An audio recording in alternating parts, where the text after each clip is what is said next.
Today we're going to make what I call resurrection rolls. This is an Easter morning treat.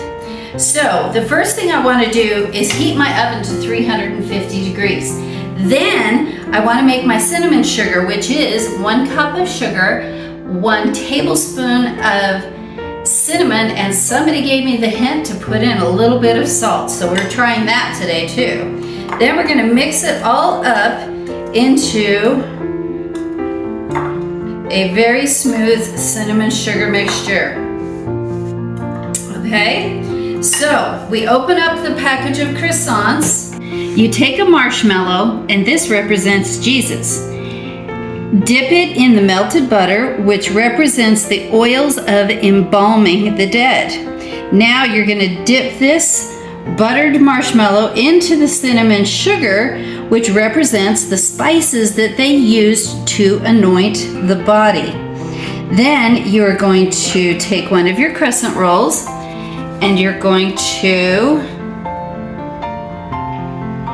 wrap up the body into a clean white linen, making sure that it is all covered up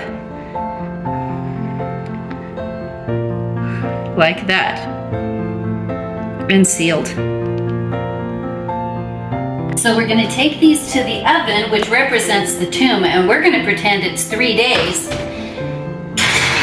And we put the bodies in the tomb for actually 10 to 12 minutes, but we're going to pretend it's 3 days. So we're going to open the tomb and bring them out.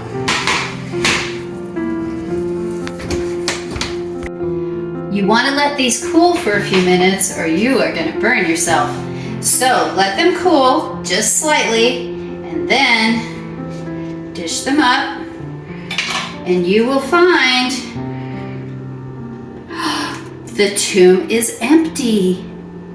The Jesus is no longer in there. He is risen. I use 1 package of croissant rolls, large marshmallows, some melted butter, cinnamon sugar, which is 1 cup of sugar, a tablespoon of cinnamon, and if you want a little pinch of kosher salt, open up your croissant rolls.